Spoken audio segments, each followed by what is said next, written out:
Salam alaikum. Bonjour à toutes et à tous. Je suis Charlie. Comment et pourquoi je ne le serais pas? Quand d'un côté j'ai des assassins armés de Kalachnikov et de l'autre côté des journalistes et des caricaturistes qui n'ont que leurs crayons et leurs mots pour s'exprimer. Là, mon choix est vite fait.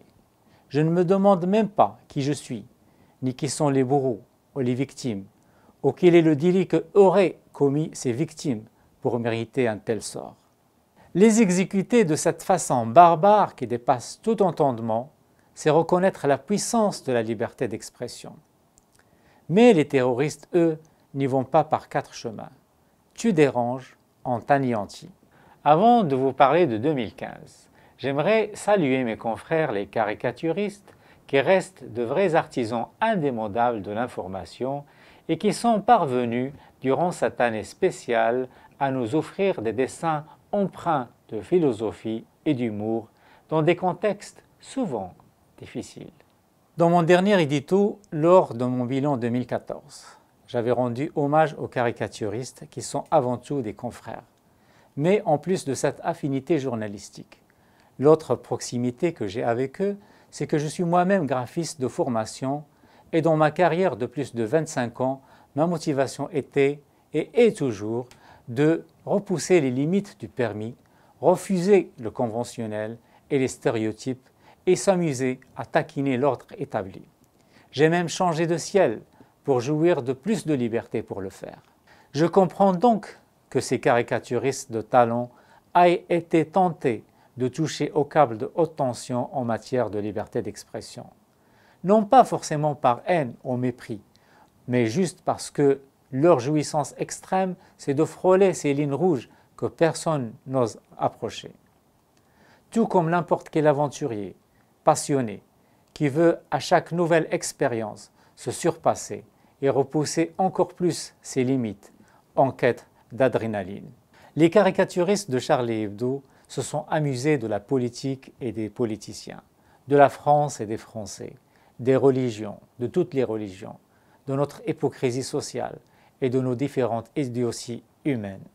Leur humour était en somme toute de l'autodérision. Ils disaient eux-mêmes qu'ils n'étaient pas porteurs de messages, mais des clowns. Mais ces caricaturistes ont payé de leur vie cette belle audace, leur goût d'irriter, de provoquer et de flirter avec le danger. Parce que je les comprends, ces caricaturistes. Oui, je suis Charlie. Je suis Charlie, mais je ne suis pas un charlot.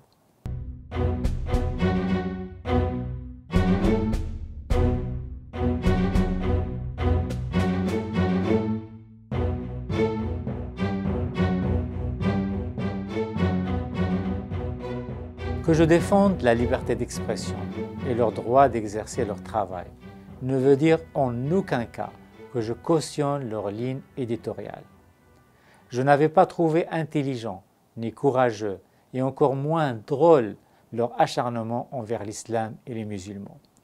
Et en plus, dans un contexte qu'ils savaient dangereux, voire même explosif. Mon opinion à ce sujet, je l'avais exprimée publiquement au moment de la publication de ces fameuses caricatures. Pour moi, leur audace légitime s'est laissée piéger par l'appât du gain facile et de la propagande douteuse. Leur série de dessins qui se moquaient du prophète de l'islam était non productive et dangereuse. Pourquoi? Car, et contrairement à ce que prétendaient les responsables du journal, il s'agissait d'une démarche qui représentait non pas un doigt d'honneur à la face des extrémistes, mais plutôt l'insulte suprême à l'ensemble des musulmans. C'est ici leur erreur. L'erreur de Charlie Hebdo, c'est qu'ils ne se sont pas moqués des préjugés et des amalgames, mais ils sont allés au contraire les renforcer et les banaliser.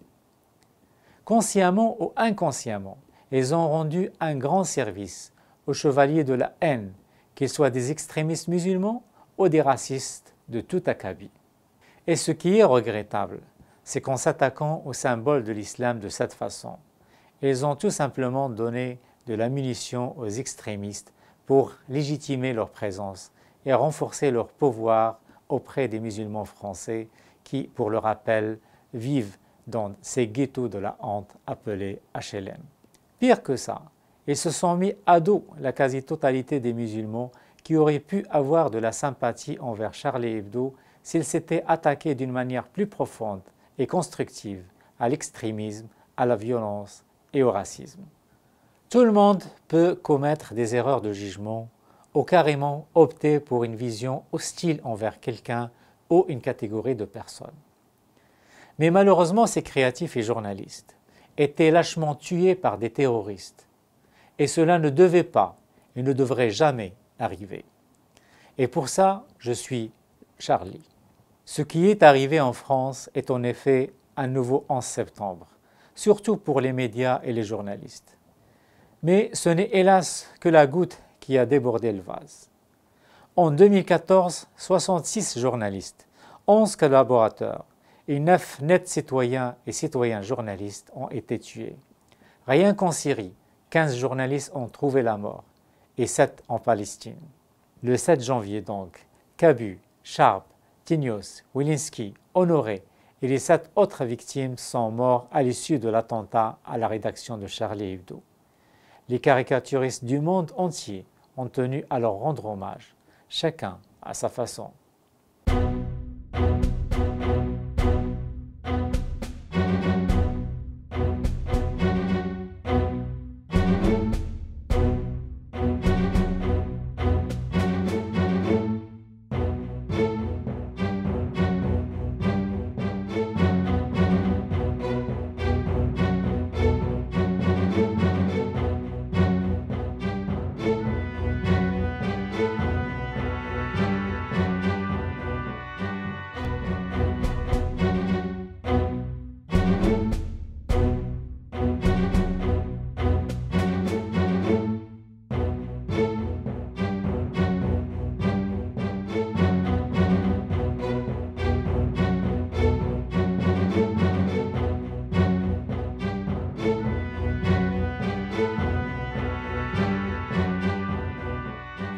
Au-delà de la théorie du complot et des différentes questions que beaucoup se posent à l'issue de cette douloureuse saga, ce qui est arrivé en France aura des conséquences réelles, sociales, politiques, culturelles et sécuritaires.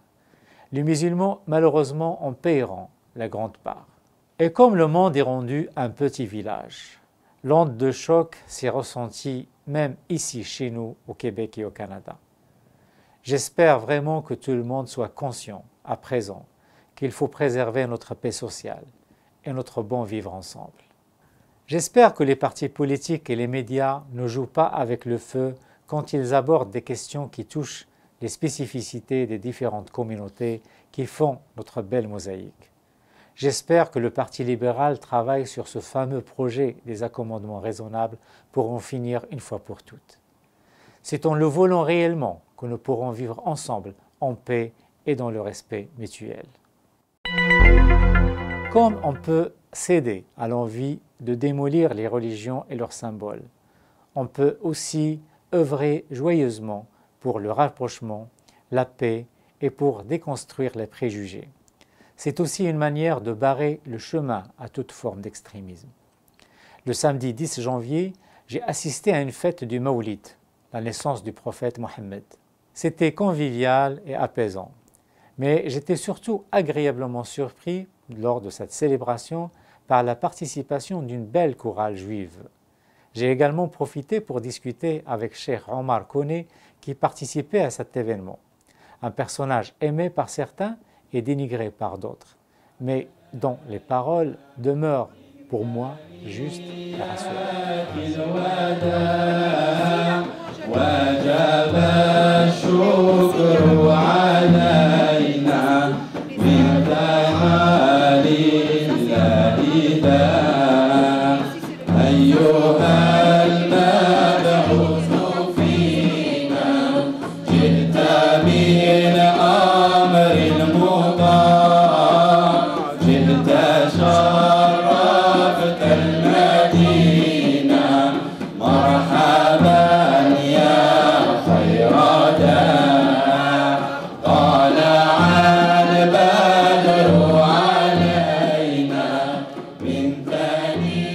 Le festival de Mawlid, C'est une rassemblation annuelle pour célébrer le Maoulid, la naissance du prophète Mohammed, que la paix soit sur lui, ensemble avec les différentes communautés musulmanes de Montréal, et les amoureux. Et c'est une communauté, c'est un événement également de rassemblement et d'ouverture, car nous avons ici aujourd'hui beaucoup d'invités non musulmans pour partager celui qui a été le porteur de la miséricorde pour l'humanité, celui qui a été le porteur de l'ouverture pour les autres et de la noblesse de caractère, le prophète Mohammed, que la paix soit sur lui. Alors c'est un moment de partage, mais également un moment de rappel du message de paix et d'amour qu'il a apporté, et surtout un moment de bonheur pour les enfants et pour les moins jeunes également.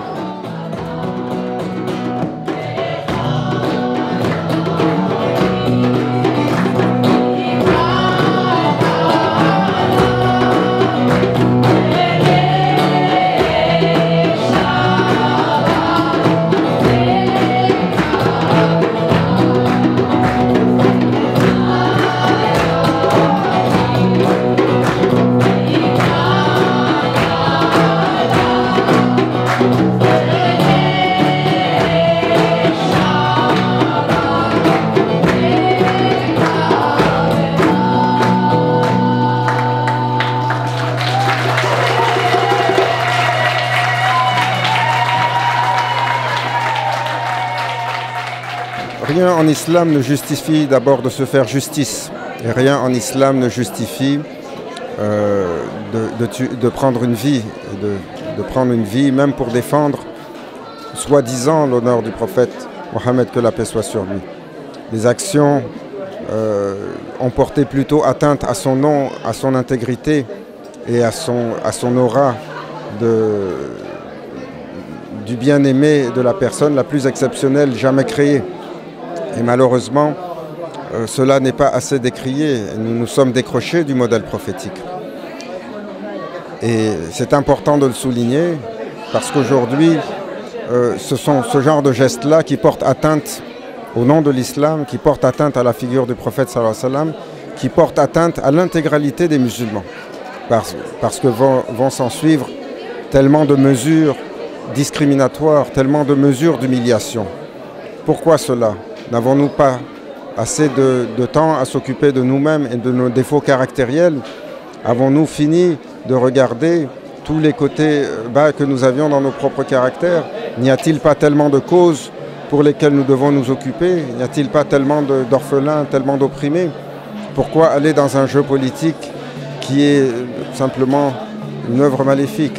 Non, l'islam est à propos d'un message d'amour, de paix, et surtout d'enseigner aux enfants d'Adam comment marcher le chemin pour aller à la rencontre de leur Seigneur, Allah Azza wa Jal, sur les traces du prophète sallallahu alayhi wa sallam.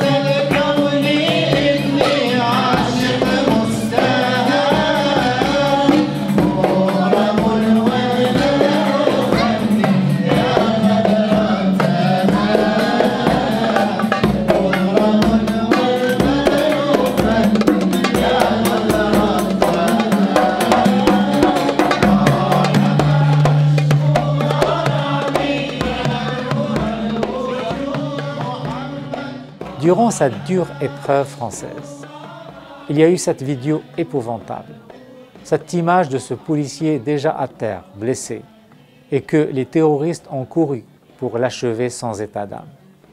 Cette scène incroyable, à elle seule, doit nous ouvrir les yeux et surtout faire réfléchir tous ceux qui ne comprennent pas encore que les musulmans sont aussi et surtout les premières victimes du terrorisme.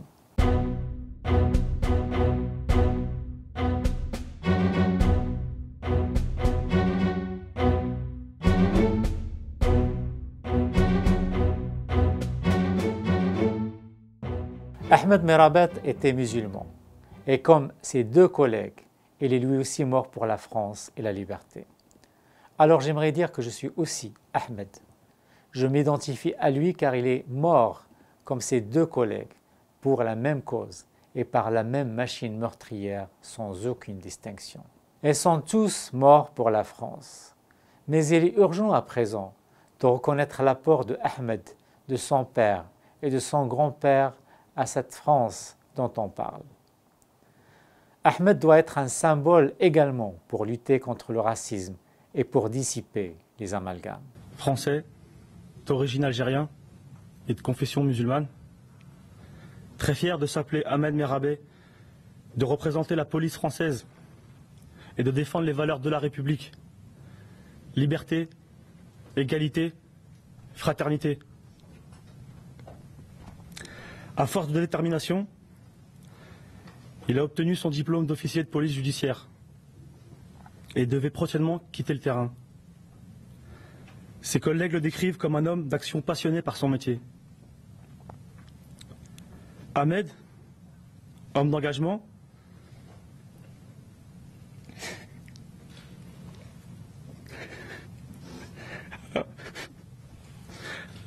avait la volonté de veiller sur sa maman et les siens depuis la disparition de son père il y a 20 ans. Pilier de la famille, ses responsabilités ne l'empêchaient pas d'être un fils protecteur, un frère taquin, un tonton gâteux et un compagnon aimant. Dévastés par cet acte barbare, nous nous associons à la douleur de toutes les familles des victimes. Je m'adresse maintenant à tous les racistes, islamophobes et antisémites, qu'il ne faut pas mélanger les extrémistes et les musulmans. Les fous n'ont ni couleur ni religion. Je tiens à soulever encore un point. Arrêtez de faire l'amalgame, de déclencher des guerres, de brûler des mosquées ou des synagogues, ou vous attaquez à des gens. Ça ne ramènera pas nos morts et ça n'apaisera pas les familles. Le dimanche 11 janvier, j'ai couvert la marche silencieuse des Montréalais en hommage aux victimes de ces terribles attentats et pour exprimer leur solidarité à la France et aux Français.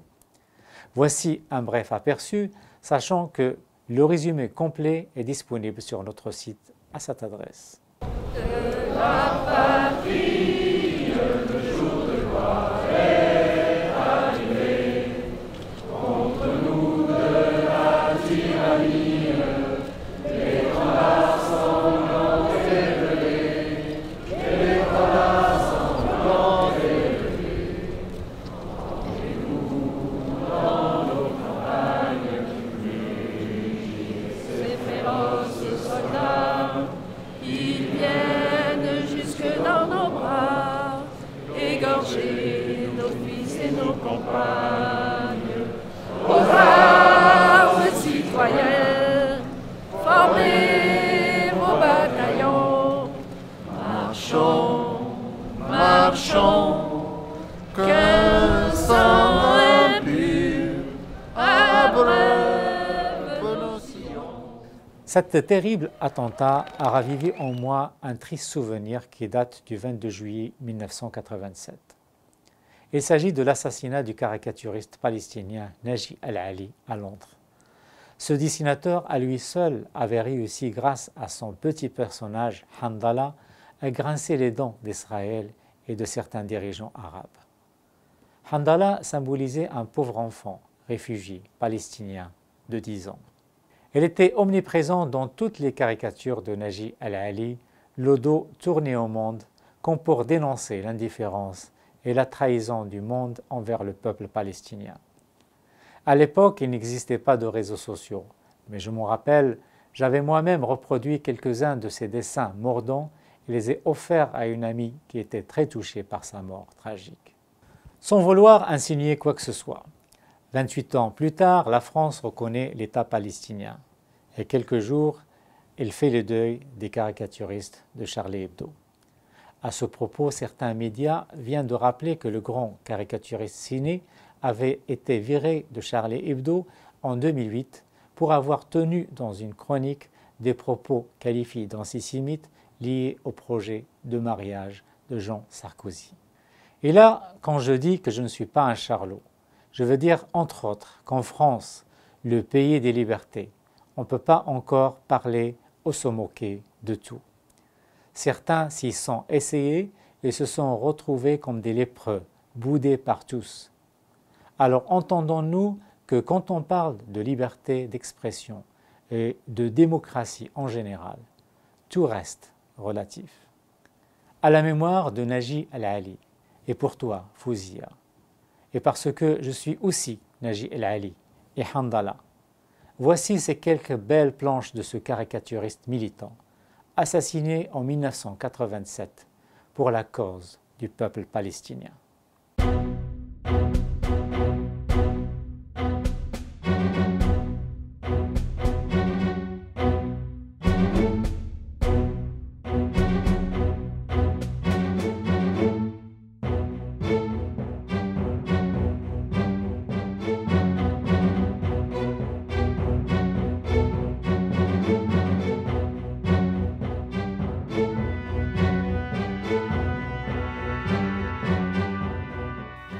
Pour finir, après ces attentats en France qui ont ébranlé le monde entier, j'aurais aimé que tous les musulmans, et surtout ici au Québec, soient Charlie. Ça aurait été une très belle démonstration de la grandeur de l'islam et de la tolérance du musulman. Ça aurait été une gifle au terrorisme, à l'extrémisme et au racisme. Où sont les valeurs de l'islam? As-safh, al-afou, al-musamaha wa tasamuh. La chaise vide profite automatiquement à d'autres. Je suis sûr que le prophète aurait été content qu'on pardonne et qu'on tende la main au monde au lieu de lui tourner le dos. C'est hélas encore une fois le rôle de la victime qu'on a préféré jouer. Certains se sont, de leur côté, accrochés bec et ongle à la théorie du complot. Et même si c'était vrai, la meilleure manière de déjouer ce complot aurait été d'être présent en force, non seulement pour minimiser les conséquences, mais aussi pour gagner les cœurs des Français et du monde entier en état d'émotion exceptionnelle. Je salue les musulmans français qui étaient présents au grand rassemblement de Paris et dans d'autres villes. Vous avez bien fait de vous faire voir et entendre. Je salue aussi le président de l'association régionale des musulmans, Mustafa Al-Ayyoubi, lors de la prière habituelle du vendredi à Saguenay et en présence de certains médias dont le quotidien La Presse qui rapporte la nouvelle, Al-Ayyoubi a dans son homélie cité le Coran pour indiquer que la bonne réponse aux provocations c'était le bon mot, Al-Kalima At-Tayyiba, Idfa' billati hiya ahsan. Il a aussi et surtout rappelé que le prophète n'a pas besoin de ces sauvages. Le prophète n'a pas besoin de personne pour le venger. Et moi je redis que le prophète aurait tout pardonné. Beaucoup de musulmans ne saisissent pas la dimension de la clémence et du pardon en islam. Mais j'espère que Charlie l'a saisi.